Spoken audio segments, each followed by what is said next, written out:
Yun, good morning po. Ay, isa pa po, good morning. Good morning, Lay. Good morning, James. Yun, thank you. Good morning. Ayan, so, grabe no, umpisa pa lang ng araw. Iba na yung pinaparanas sa atin ng Panginoon, no? Oh, grabe, hallelujah. Thank you, Lord. Ayan, so samahan niyo po ako before we start. Mag-pray po muna tayo. Hallelujah. Samahan niyo po ako mag-thank you sa Panginoon sa kabutihan niya. Hallelujah. Hallelujah. Thank you, Lord. Thank you po, Lord. Thank you po, Lord. Dahil, Lord, sa unending na kabutihan mo sa aming buhay. Panginoon, maraming salamat. And, Lord, continue to fill this place up with your presence, Panginoon. Yung sobrang puno na aabot to hanggang labas, na mararamdaman ito ng mga tao sa labas at mahihikayat sila na makarinig mula sa iyo. And hanggang sa umabot din ito sa tahanan ng bawat nanonood sa live. Lord, and to you, our beloved Holy Spirit, the governor of our lives, samahan mo po kami patuloy at samahan niyo po ako, tabihan niyo po ako dito sa harapan at ikaw po mismo yung magpakilala lalo ng inyong sarili sa amin para ma-activate ka namin sa araw-araw naming buhay sa tamang paraan. At thank you, Lord. Thank you. Binabalik namin sa iyo lahat ng papuri at pasasalamat. In Jesus' name we pray. Amen. Amen. Thank you po, Lord. So, sino po nakakaalala ng ating title ng pinag-aaralan? Ay, ayan na pala. Sorry. Sorry, andyan na pala. So, di ba po, ito na po yung part 2 ng The Governor's Culture. And I guess, aabot po ako ng part 3. Yun. Ayan, thank you po, Lord. Ayan, so, yun po, The Governor's Culture. So, what we are going to discuss today is about the qualities of the Holy Spirit, the growing kingdom culture. So, before we go to this, tulungan niyo akong mag-recap ng yung parang main points na napag-aralan natin last week. Sana naalala niyo pa po. And i-practice natin yung culture, yung tamang culture na pag may tinatanong si teacher, magtataas ng kamay before sumagot. Yan. Tapos, yan po, sa unang-una, the culture reveals our blank. Taas po kamay muna. Reyna. Ha? Identity, kulang. One more. Ha? Ayan. The culture reveals our... Wala. Anak. Kayo na. Anak. Reveals our... March. Origin. Yes. At dahil dyan, meron po tayong prize.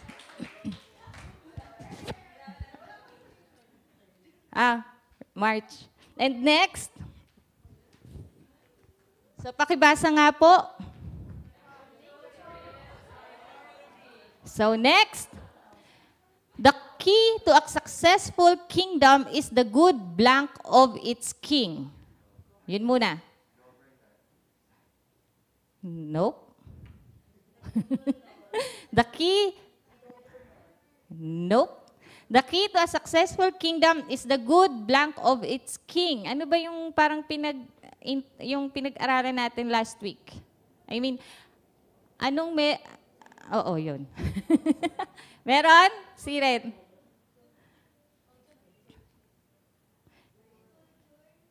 Culture? No? Siret?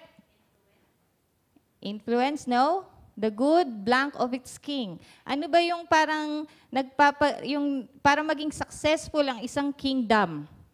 Anong meron dapat yung king na to? Good blank. Good? Sige. Authority? No? Si pastor, hindi, wala. Ayan. Rulership? Ay, hindi ko pala mani-next kasi makikita. Sige. Move muna tayo sa isa. Likewise, the character of the heavenly blank determines the environment of the kingdom of God on earth. Andiyan na yung sagot sa parehas. Hindi po? The character of heavenly blank determines. Ang galing. Dun sa una yan. Yes. So the key to a successful kingdom is the good character of its king. Etong pangalawa po, likewise, the character of the heavenly blank determines the environment of the kingdom of God on earth. Sino ba yung representation ni God sa earth? Kamay po. Ate Ana muna. Governor, yan. Ayan. So again, likewise, the character of the heavenly governor determines the environment of the kingdom of God on earth. Next, the blank represents the nature and manners of the blank in the colony. Ayan. So masasagot po ito ng isang tao. The blank represents the nature and the manners of the blank in the colony. Taas po kamay ng nakakaalam.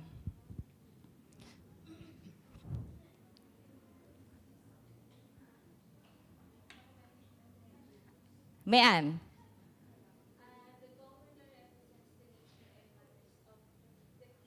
Yes, very good. Ang galing po. Thank you po, Lord. Mayan. Ayan, so the governor represents the nature and manners of the king in the colony. So I guess, yan na po yung last. Yan. So, ayan. So, di ba may nabigay na po ako sa inyong meaning ng culture last week? Tama po. And sa pagpe-prepare ko po netong part 2, it led me back dun sa origin, kung saan ba nagmula ang salitang culture. So ang culture, alam ko naturo ko na po ito dun sa first ever part nitong book na to, nung sinimulan natin ito, yung about the culture of the kingdom.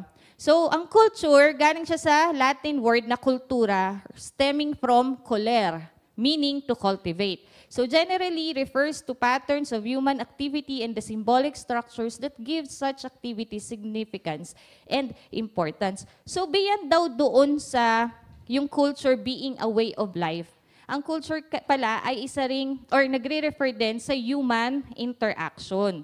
So sabi dito that when human beings interact, they form a culture. So ngayon, nakikita natin that the culture is something that we learn, something na natututunan natin sa pakikipag-interact sa iba. For example, yung mga tao na merong same language, sila yung magkakaintindihan, tama po. So madali for them to interact. Diba, ang hirap nga naman na kapag iba yung, katulad pag pumupunta tayo sa ibang bansa, may mga bansa na hindi magaling mag-English, na totaling hindi marunong mag-English, majority of ng local doon. So parang ang hirap makipag-communicate, di ba po, sa kanila. So parang paano ka makikipag-interact if you don't know how to communicate? Kasi yun yung parang pinaka-simula Kumbaga yun yung magko-connect sa atin dun sa taong gusto nating maka-interact. Yung communication, which is, di ba, parang napakahirap kung parehas kayong hindi magkakaintindihan. Or parehas kayong hindi nyo alam yung sinasabi ng bawat isa. Pero since ang pinag-uusapan natin dito ay patungkol sa governor's culture, let's take note of this, that the kingdom culture comes about by spiritual interaction between man and God through the governor. So, ibig sabihin, nagkakaroon ng kingdom culture kapag nagkakaroon ng spiritual interaction between man and God through the help of the Holy Spirit. And when you interact with the governor, you interact with the king, and then a culture is being birthed. So yun nga yung tinatawag nating kingdom culture. So nung first century po, si Apostle Paul, gusto niyang matanim sa buhay ng bawat tao nung panahon na yon yung nature ng heavenly kingdom. Kasi kaya niya gusto, kasi siya mismo naranasan niya, na-witness niya, naranasan niya, at natutunan niya yung kung paano i-align yung buhay niya doon sa kingdom, doon sa king, sa buhay sa king, yung buhay niya doon sa king. Kasi may magandang dulot yun sa buhay ng bawat isa. Kaya gusto niyang maranasan, gusto ni Apostle Paul na maranasan yun ng mga tao noon. So di ba gusto natin that we interact with the Lord? Di ba? Gusto natin yung may interaction tayo with the Lord. So ano ulit yung key para mag-start up ng isang interaction, which is communication. Tama po? So dapat meron tayo, we have to have a shared way o kaya pattern of thinking with our King through the help of the Holy Spirit. Kailangan alam natin eh. 'Di ba? Kailangan alam natin kung paano, tapos mag-align tayo dun sa culture na meron ng ating king. 'Di ba parang ang hirap mabelong sa isang lugar kung hindi mo alam yung kultura, kung hindi ka aligned dun sa kultura. Maraming hindi makakaintindi sa'yo, maraming iiwas sa'yo pag hindi ka makasabay dun sa kultura nung lugar na pinanggagalingan mo. Kaya napaka-importante na i-align natin yung buhay natin dun sa kultura ng ating hari. So, inintroduce sa atin ni Apostle Paul sa Galatians 5 verse 22, what gives birth to this culture? So, di ba meron po akong pina-assignment? The fruits of the Holy Spirit. Sino po ang gustong unang mag-recite? Pero, since madali naman siya, kailangan po kung paano yung pagkasunod-sunod sa Bible po ha, yung pagkasunod-sunod dun sa Galatians 5 verse 22, at in Hebrew word. Hindi, joke lang. Joke lang. So, yan. So, sino yung unang gusto mag-recite? Actually, itong dalawa kong anak, kinukontrata na ako. Mami, tawagin mo ko ha. Kinukulit ako eh. So, mamaya na. Sino muna po? Yes, si... Love, joy, peace, patience, kindness, goodness, faith, gentleness, self-control. Wow, yehey! O, sino pa? Ito po ang prize. Brother Robbie, may prize po tayo. Sino pa po yung next na pwede pang mag-recite? Mag-recite. Uy, okay yun ah. Round trip ticket sa circle. Sino pa po gusto mag-recite? Fruits of the Holy Spirit? Kinontrata rin po ba kayo ng mga anak ko?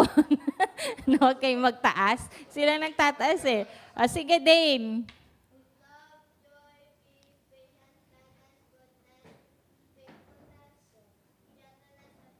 Yes, yay! O, Iyana, sige na.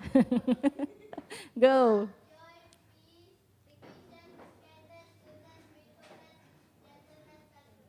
Yay! Yes, thank you sa mga teachers ng wow tuloy, ng Chow. Sino pa po? Teacher Mayan. Ay, may prize ka na pala. Si Ate Tess, Raiko, since kararating lang. Ano po ang ating fruits of the Holy Spirit? Kailangan po in Hebrew word eh. Hindi, joke. Agaw po.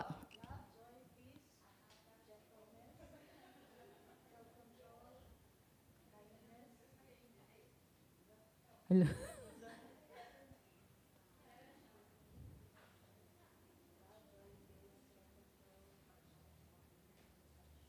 Ano po yung kailangan nating mga nanay?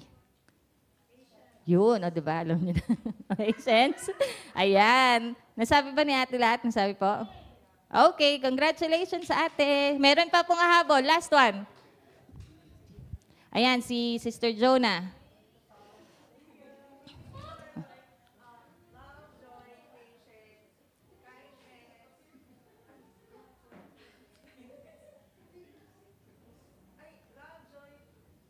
Hahati pa si Mako.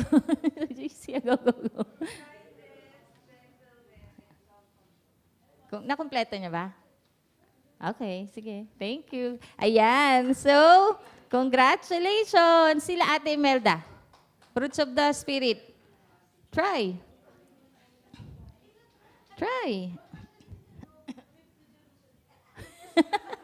Go, ate.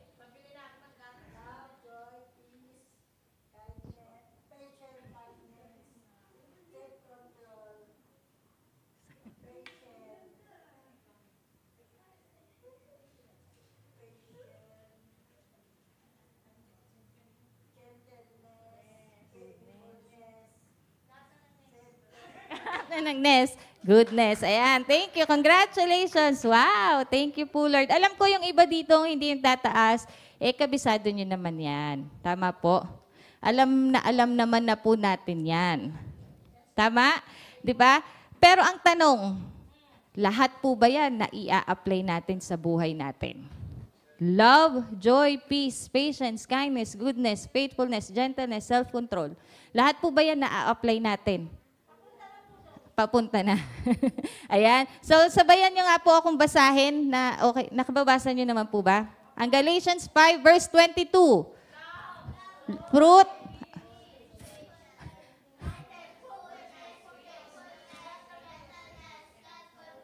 Ayan. So ito, ini-emphasize ni Apostle Paul sa atin, sa mga tao noon at sa atin naman ngayon, that when the fruit of the Spirit is present in our lives, it is an incredible and a life-changing thing. Tama?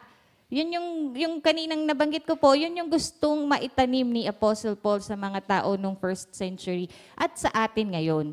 Na kapag present yung fruit of the Holy Spirit, wala namang sinabi dyan na pag present lang yung joy, yung love, yung peace.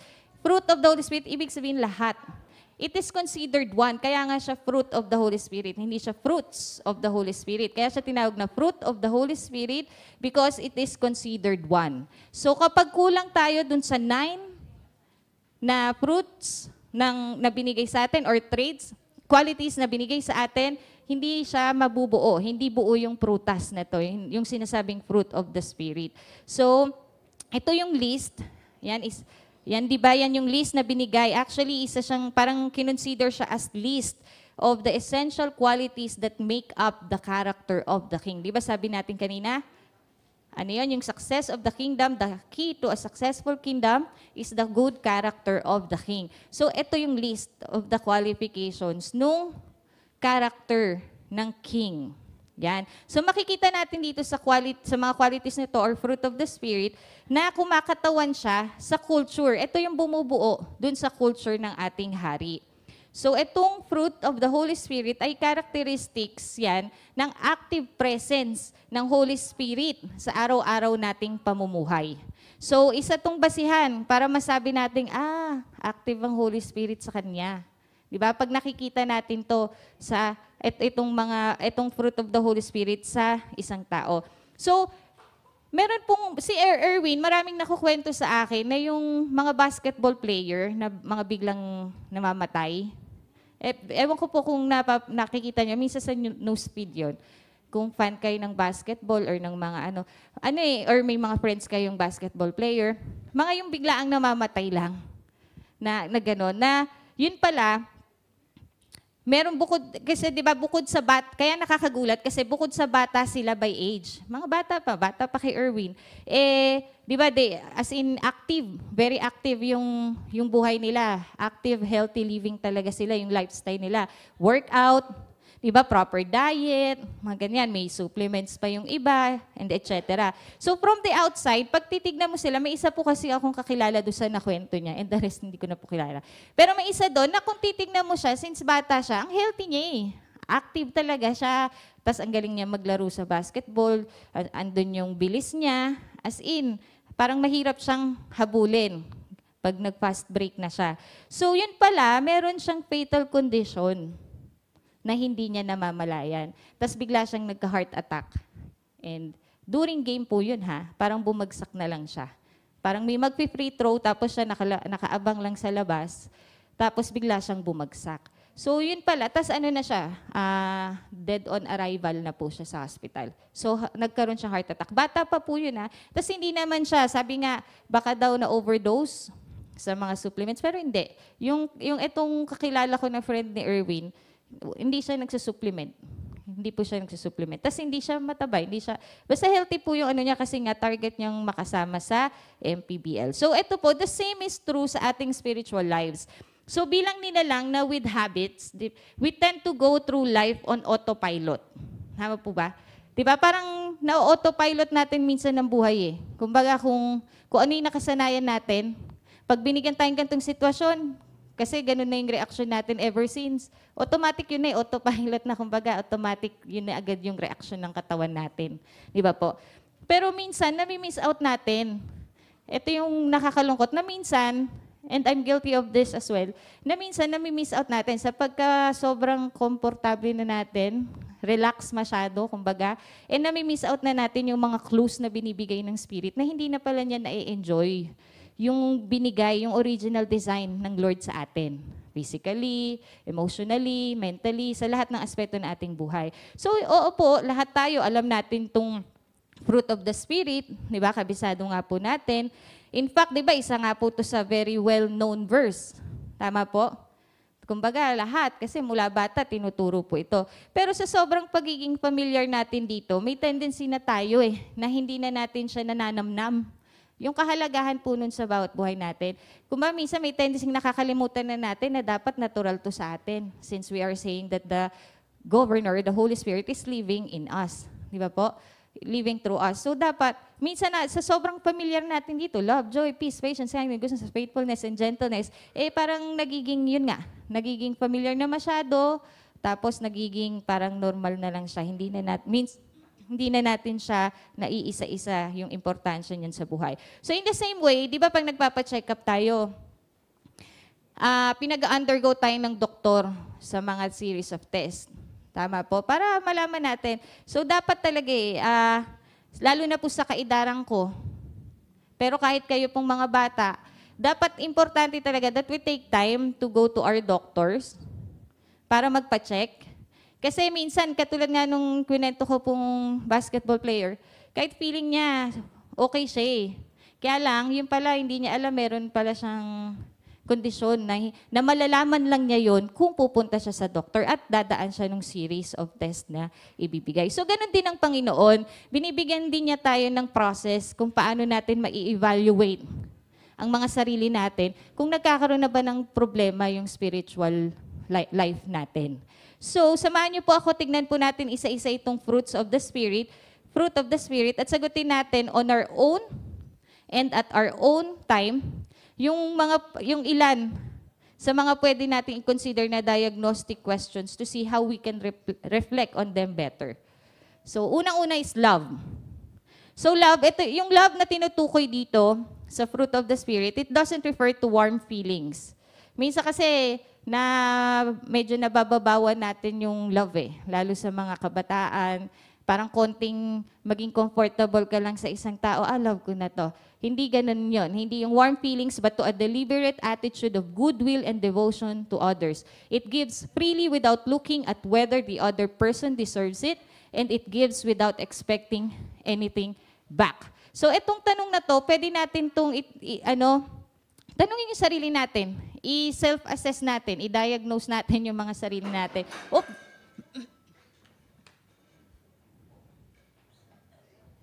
Ayan. Okay ka lang, ate.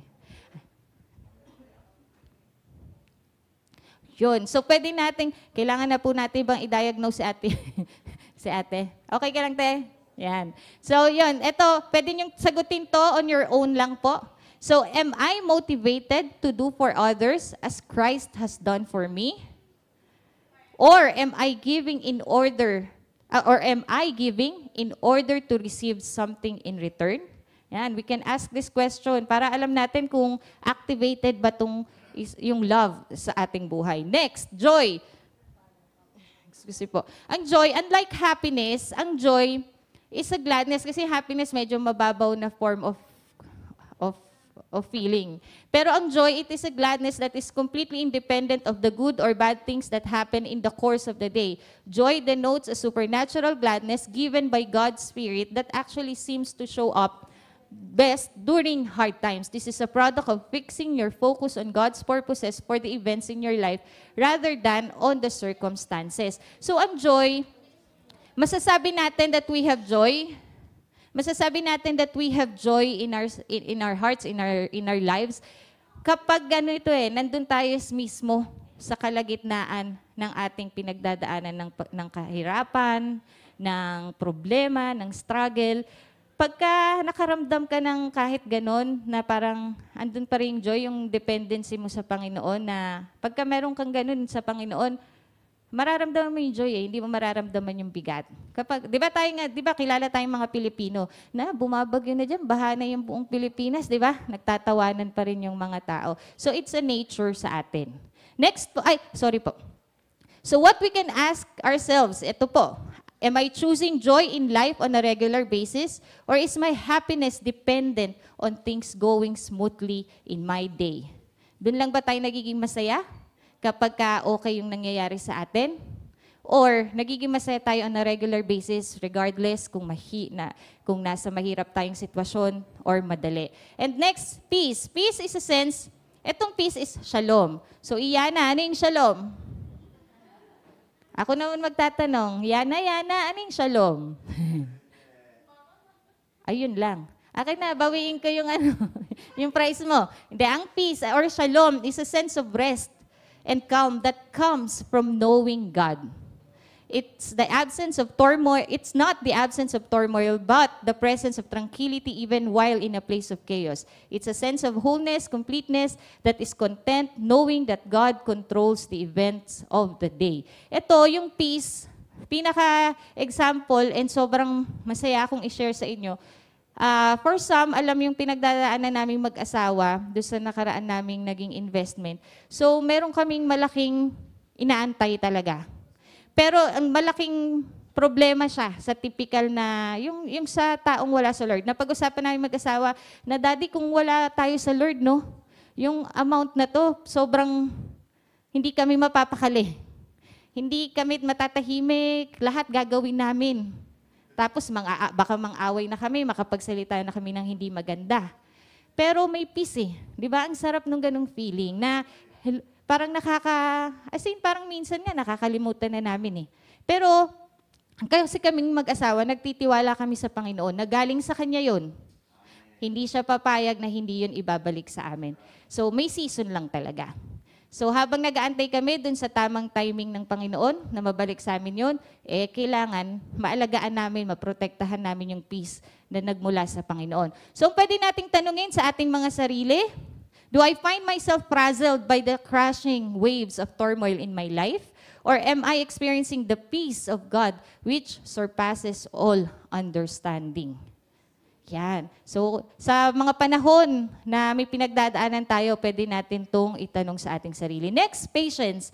It's the ability to endure poor treatment from life or at the hands of others without lashing out or paying back.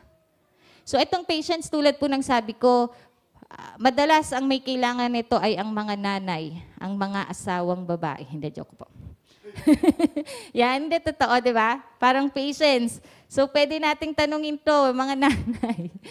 Pati yung mga asawang lalaki po. Pwede niyong tanungin sa sarili niyo to, di ba? Am I easily set off when things go wrong? Or people irritate me? Or am I able to stay calm and keep a godly perspective in the face of life's irritation? Sa totoo lang po, nung yun nga nakwento ko po ito kay Grace last week, nung nakita ko na kasama po ito sa isa-share ko, sabi ko, Lord, naku po, ako yung unang-unang marirebuke ng Lord. Ayan, so, yan po. So, patience po So, kindness. When kindness is at work in a person's life, he or she looks for ways to adopt to meet the needs of others. It is moral goodness that overflows. It's also the absence of malice. So, kasi di ba tinuruan po tayo ng difference ng pagiging mabait at pagiging mabuti. So, ito po ang pagiging mabait. And pwede po nating tanungin sa ating sarili, is it my goal to serve others with kindness? Kasi minsan baka napipilitan lang tayong iserve or paglingkuran yung kapwa natin kasi trabaho natin yon. So, dapat lagi nating tatanungin sa sarili natin yon. Kung nasuserve ba natin yung iba with genuine kindness? Or am I too focused on my own needs, desires, or problems to let the goodness of God overflow to others? Na baka masyado tayong focus lang sa kung ano lang yung magbe-benefit sa atin na nawawala na sa atin yung kindness. So, while kindness is parang soft side siya ng good, ang goodness naman reflects the character of God. The goodness in you desires to see goodness in others and is not beyond lovingly confronting or even rebuking, as Jesus did with the money changers in the temple for that to happen. So ano ang goodness? Pagiging mabuti. Na kahit, di ba, parang ano ulit yung difference ng pagiging mabait sa mabuti? Ang pagiging mabuti, pag may kaibigan kang gumagawa ng mali, iko-correct mo. Pero in a gentle way, di ba? In a loving way. Na kailangan ma-rebuke mo siya kasi pag hindi, continuous lang, so hindi ka nagiging mabuting tao. So ang pwede nating tanungin sa sarili natin, does my life reflect the holiness of God? And do I desire to seek to do good to others, to bless them, to care for them, and to bring good things into their lives and help them experience God at a deep level in their own lives? Yan. So, kailangan panatiliin nating maging mabuti at all times. Ayan. About faithfulness. A faithful person is one with real integrity. They are someone others can look to as an example, and someone who is truly devoted to others and to Christ. Ito po, pwede to sa mga may asawa, di ba po, sa mga in a relationship, yung faithfulness. So tanungin natin, hindi lang to sa may karelasyon, even sa friends mo, di ba po? Even sa work mo, sa boss mo, sa company mo mismo. So ito pwede nating i-assess or tanungin sa sarili natin, ano, are there areas of hypocrisy and indifference toward others in my life? Or is my life characterized by faith in Christ and faithfulness to those around me? Kailangan makita sa atin to, no? Kasi pag sinasabi nating si Lord yung naghahari sa buhay ko, and ina-announce naman natin yun, we are proud of it, so dapat nakikita sa atin to.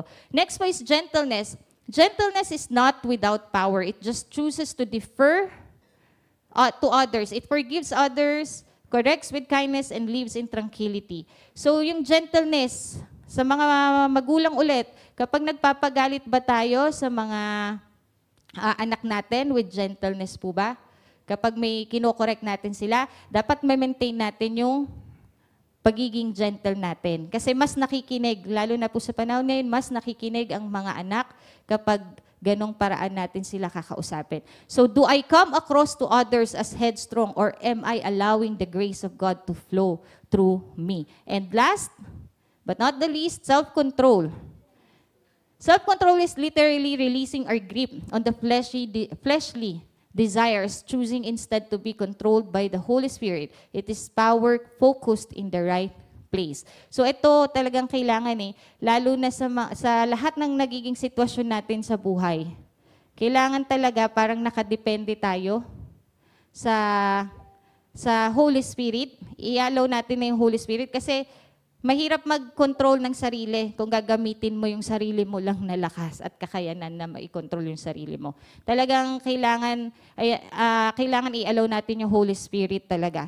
And are my fleshy desires controlling my life, or am I allowing the Spirit to direct me to the things that please God and serve others? Ayan. So sa bawat sitwasyon natin sa buhay natin, minsan talaga kailangan nating yung mag-multitask. Sa kalagitnaan ng init ng ulo mo or sa kalagitnaan ng galit mo sa nangyari sa buhay mo, kailangan talaga mapanghawakan natin to. It will make our life or our lives very easier. So ito po, when we follow the Spirit's leading, kapag hinayaan natin na i-lead tayo ng Holy Spirit instead of being led by our self-focused desires, doon makakapag-produce ng fruit ang Holy Spirit sa atin. So, Paul referred to these qualities as the fruit of the Spirit. So, question, sa tingin nyo, bakit po kaya ginamit ni Paul in this particular matter is yung analogy of fruit? Bakit fruit yung ginamit niya? Anong meron po sa fruit? Magbunga. Yes. Pero ito po, Paul used this particular analogy of fruit because fruit doesn't appear overnight. Di ba po? Yung mga yan naman, yung 9 fruit of the Holy Spirit, hindi naman yan overnight, nasa yun Di ba? Kailangan dadaan siya ng proseso of maturity. Di ba? So it develops over time. He wanted them to know, si Paul wanted them to know that they would have to cultivate the culture of the king in their lives under the example and leading of the governor. Ano po ba yung mga nagawa nyo na sa buhay nyo na parang na-enjoy nyo na yung fruit ngayon? Yeah po, nag-aral ka ng mabuti. Ngayon, meron kang magandang trabaho, may maganda kang negosyo. Ano pa po? Ako po, na-enjoy ko ngayon yung fruit. Kasi po, nakakapag-belt na ako, nakakapag-tuck-in na ako. Hindi, joke. Thank you po, Lord. Yeah. Yeah. Ay, wag muna po, wag muna. Ayan. So, hindi totoo, di ba? Ang sarap Kasi masarap makuha yung bunga. Yung bunga nung pinaghirapan mo. Yan. So, mag-start na tayong magtanim kasi masarap kainin yung mga bunga ng ating mga tanim.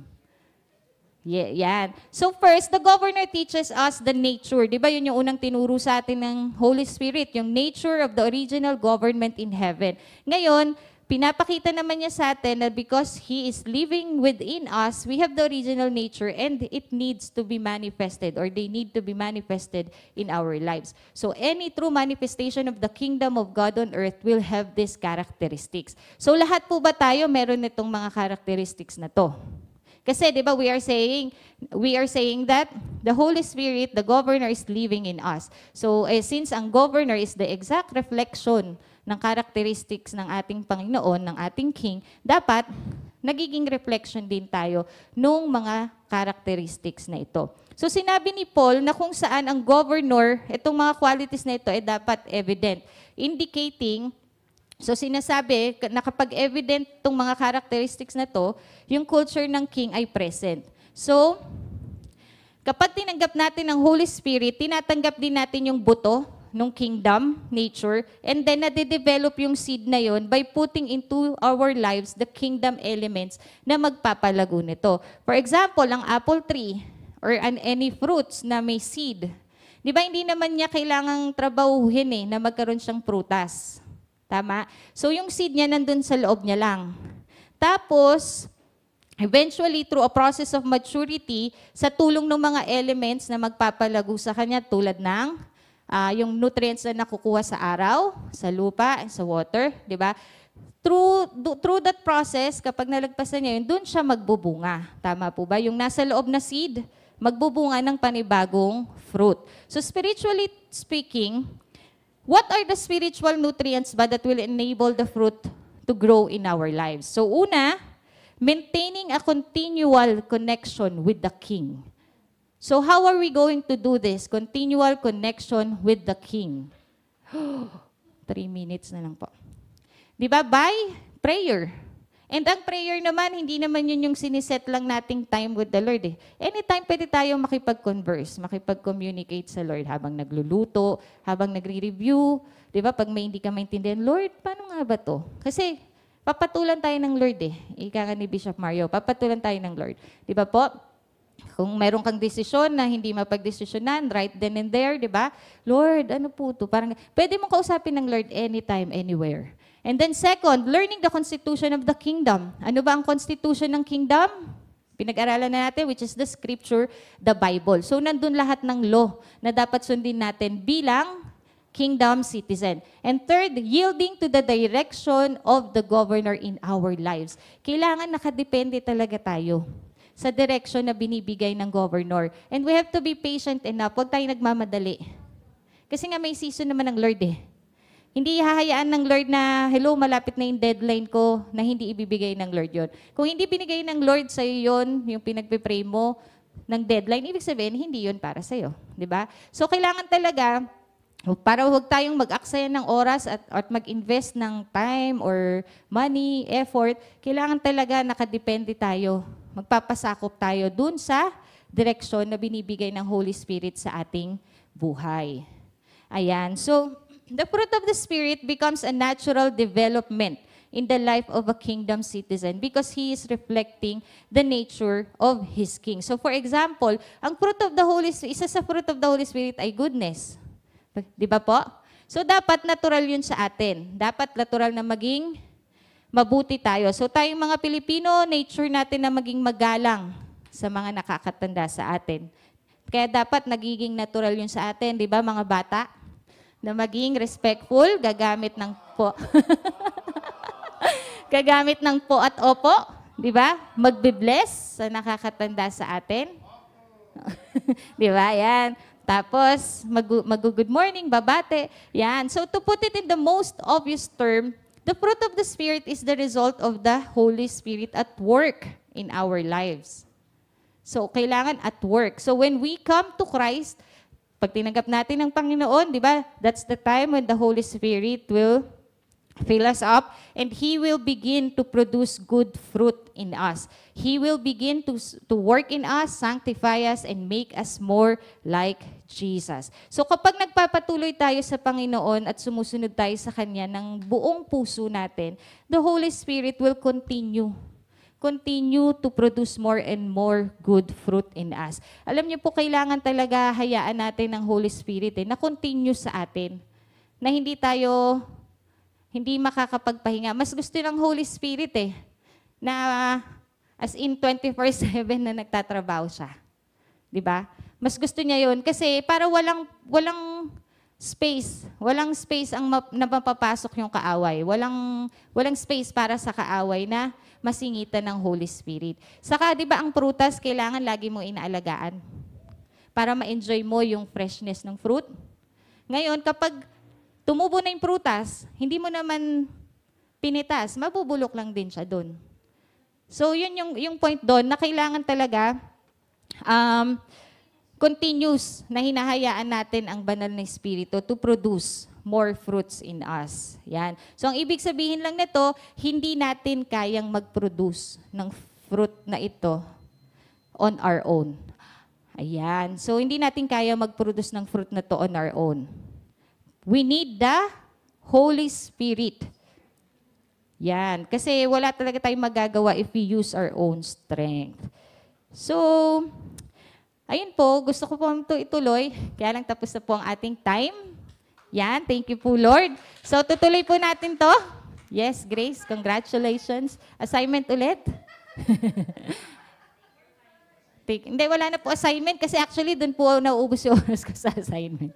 Hindi, ayan. So, ang assignment po natin, i-apply natin itong fruit of the Spirit. Hindi lang natin kakabisaduhin, kundi i-apply din natin sa araw-araw.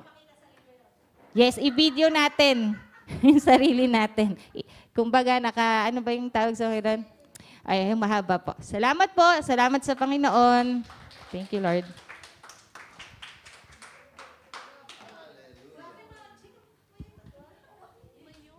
Hallelujah. Grabe, ang ayos ang mga papremyo ng ating mga teacher.